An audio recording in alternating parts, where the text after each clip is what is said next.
Você sabe quais são os livros de leitura obrigatória da FUVEST? Conhece o resumo de cada obra? Sabe como elas são cobradas na prova? Sabe quais são as novidades da lista e quais têm maior probabilidade de serem cobradas? Não? Então, vem comigo. Eu vou te explicar tudinho nesse vídeo.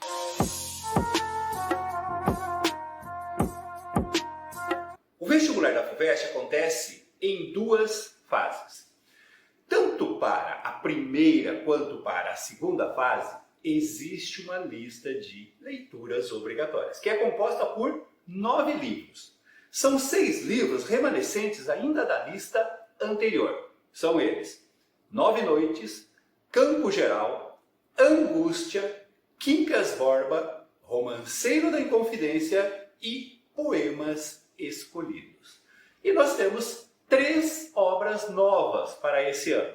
São elas: Alguma Poesia, do Drummond, Mensagem, do Fernando Pessoa e Terra Sonâmbula, do Mia Couto. E olha, conselho de especialista. É bom você dar uma atenção especial para essa lista de leituras obrigatórias. Porque esses livros não apenas representam todo o conteúdo da prova de literatura, mas também serão a base para questões de leitura, de gramática, questões de interdisciplinaridade e ainda servem de repertório para a prova de redação. E o que eu vou fazer para você agora? Simples. Eu vou fazer um resumo de cada uma dessas obras, destacando os aspectos com maior probabilidade de cobrança. Vamos lá? E vamos começar pelo livro Romanceiro da Inconfidência, da Cecília Meirelles. Essa é uma obra que se encaixa no segundo tempo do modernismo brasileiro. Este livro ele é composto por 88 poemas narrativos, que abordam os principais fatos e personagens envolvendo o movimento inconfidente. No título, a palavra romanceiro remete ao significado de romance na Idade Média, ou seja, narrativas em versos de caráter heróico. A autora, Cecília Meirelles, não esconde uma subjetividade ao exaltar a bravura dos inconfidentes e, ao mesmo tempo, condenar as traições e violências que levaram Tiradentes à morte. Também merece uma especial atenção nessa obra as referências aos poetas árcades brasileiros, especialmente o Tomás Antônio Gonzaga e os seus amores frustrados pela sua bela Marília. Com relação à forma, à estrutura dos poemas, como já foi dito, são poemas narrativos, usando uma linguagem moderna, com estrofação, rimas e métricas variadas, mas predominando os versos curtos, de 5 ou de 7 sílabas, os chamados redondilho menor, 5 sílabas, ou redondilho maior, ou de 7 sílabas. Depois nós temos o livro Poemas Escolhidos, do Gregório de Matos. Trata-se de uma coletânea selecionada pelo professor e crítico literário José Miguel Wisnik. No total, o livro contém 174 poemas, que estão divididos de acordo com grupos temáticos. A maior parte, 58 poemas, são do gênero satírico, marca característica do autor. Nesses poemas, o Gregório satiriza e debocha de figuras públicas e anônimas da sua época, e também denuncia vícios do comportamento do povo, dos políticos, dos religiosos de uma forma geral. Esses poemas satíricos nos dão um belo painel do Brasil nos primórdios do processo de colonização.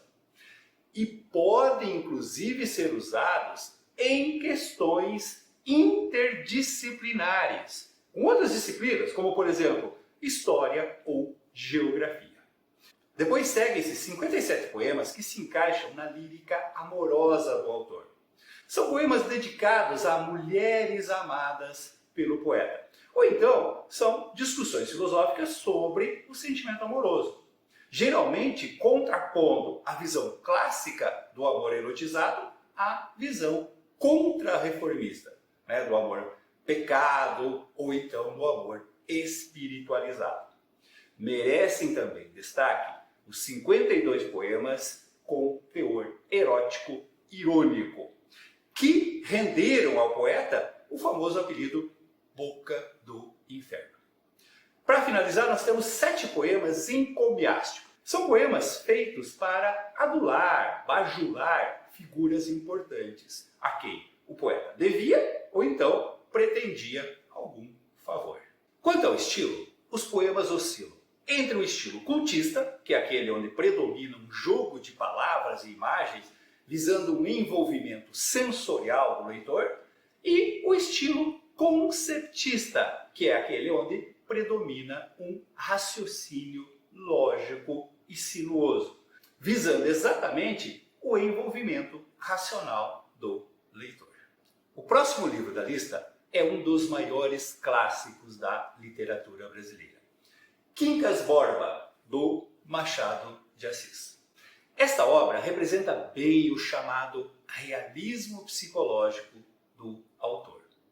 A sua narrativa acompanha a trajetória do Rubião, um professor simples do interior de Minas Gerais, lá de Barbacena, que se torna herdeiro único da fortuna e da filosofia do excêntrico Quincas Borba. O Rubião muda para o Rio de Janeiro para desfrutar da condição de novo rico. Lá no Rio de Janeiro, ele conhece Sofia e Padre, um casal esperto e interesseiro. Rubião se apaixona por Sofia, que não o aceita, mas também não o rejeita, mantendo e alimentando a chama de uma paixão não correspondida. Essa paixão não correspondida vai levar o Rubião à ruína financeira e à mais completa loucura. Este livro apresenta também o humanitismo, filosofia que defende a ideia do chamado darwinismo social, onde os fortes sobrevivem, os fracos perecem. Esta filosofia está sintetizada na célebre frase: ao vencedor, as batatas. Um outro clássico da literatura brasileira presente nesta lista é o livro Angústia, do Graciliano Ramos. Este livro é narrado em primeira pessoa. O protagonista, ou seja, o narrador, é o Luiz da Silva, que, em meio a delírios provocados por tragédias recentes, nos conta como assassinou o Julião, um desafeto que lhe roubara e engravidara a noiva. Esta obra aqui, gente, se encaixa no segundo tempo do modernismo brasileiro. Esse segundo tempo, ele mescla a análise psicológica com a denúncia de injustiças sociais. Também merece uma especial atenção a presença do chamado narrador parcial ou não confiável.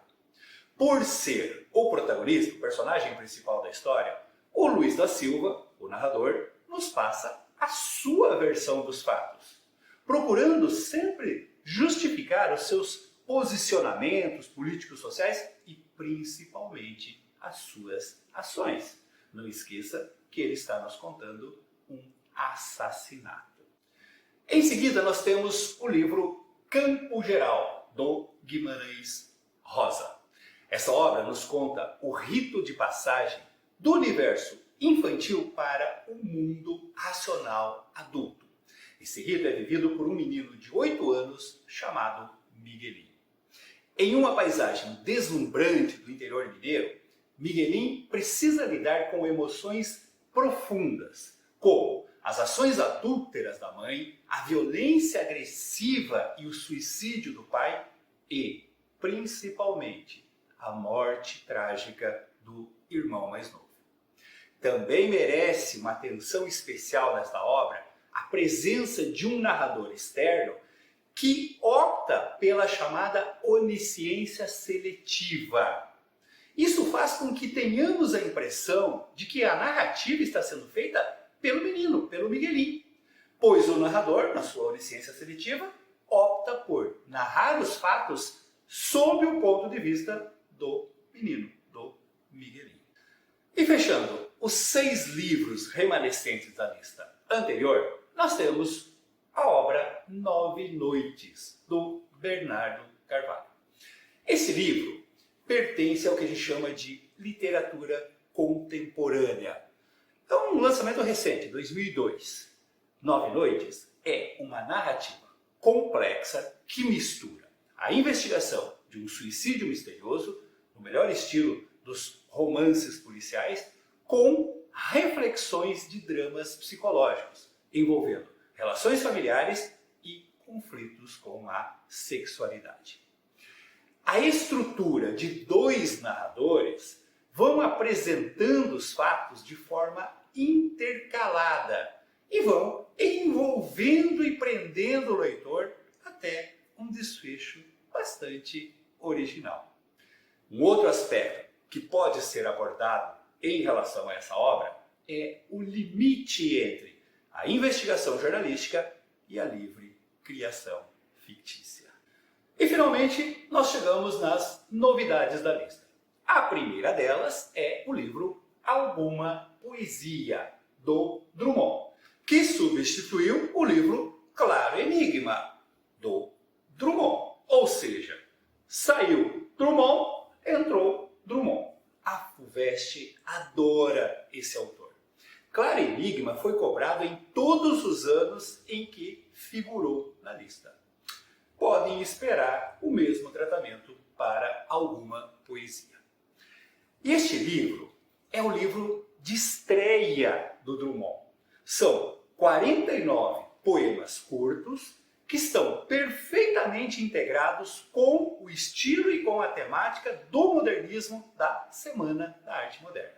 Ou seja, são poemas com versos livres, com linguagem coloquial, que apresentam um humor irônico e sarcástico sobre a realidade humana e social do início do século XX. Em Alguma Poesia, nós encontramos alguns dos poemas mais conhecidos do Drummond. Como, por exemplo, Poema de Sete Faces, No Meio do Caminho, Quadrilha, Infância, Cidadezinha Qualquer, entre diversos outros. Fique bastante atento com questões que podem cobrar as características do primeiro tempo modernista, que, como eu falei, estão muito presentes nesta obra aqui. Outra novidade da lista desse ano é o livro Mensagem, do Fernando Pessoa. Mensagem é um dos maiores clássicos da literatura de língua portuguesa. Nesse livro, ao longo de 44 poemas, o Fernando Pessoa retoma o mito do sebastianismo para rever o passado glorioso de Portugal e revitalizar a esperança de recuperar o heroísmo e a grandeza da época das grandes navegações. Os 44 poemas estão divididos em 3 partes. A primeira parte tem por título Brasão. São 19 poemas exaltando os reis, os heróis e as conquistas do povo português ao longo de toda a sua história. A segunda parte tem por título Mar Português.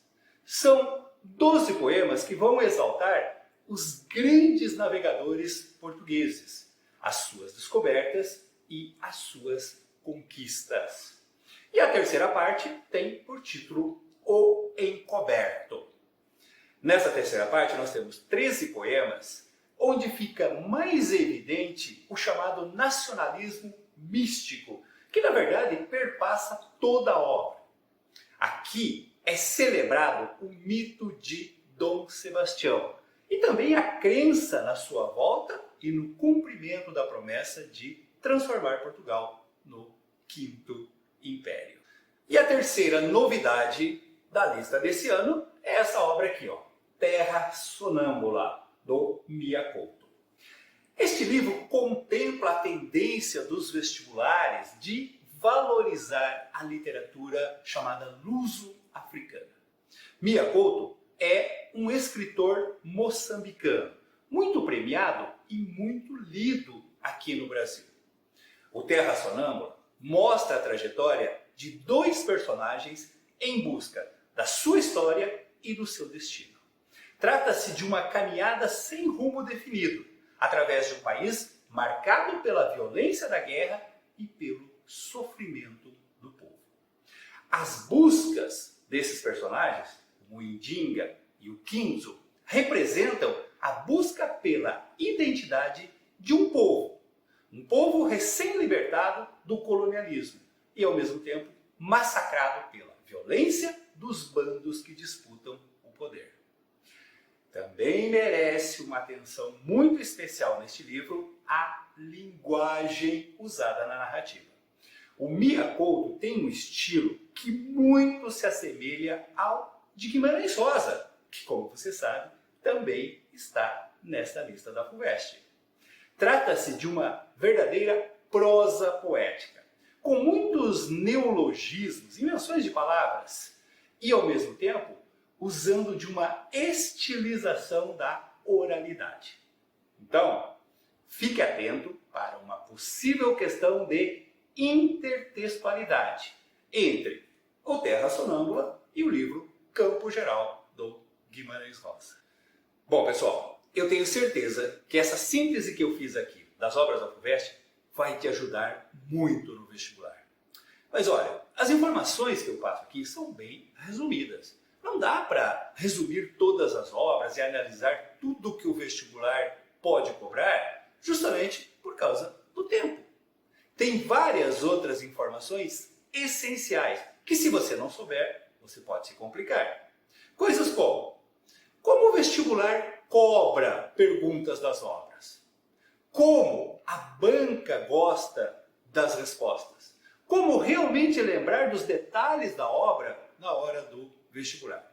Além disso, você precisa fixar características como a escola literária, o contexto da época, o narrador, as personagens, o tempo, o espaço, a linguagem, enfim, é muita coisa para pouco tempo. Mas agora, imagina se você pudesse ter acesso a tudo isso, a todo esse conhecimento. Exercícios inéditos que estão no nível dos cobrados pelo vestibular. Acesso aos pontos essenciais da prova. Poder tirar dúvidas comigo até na véspera da prova. Ter acesso a uma comunidade onde todos os alunos se ajudam. Bom, aí não teria desculpas. Você realmente dominaria as obras da forma como o vestibular exige. Concorda? Pois foi pensando nisso que eu resolvi abrir uma área onde eu ensino a vocês todos esses pontos cruciais e dou acesso a todos esses elementos que eu já citei. E vocês podem adquirir tudo isso, o resumo completo e análise de todas as obras. Para isso, basta acessar o link que está no descritivo desse vídeo ou então ir direto para o site vestibular.com.br. É isso aí, galera guerreira. Eu espero que eu tenha te ajudado.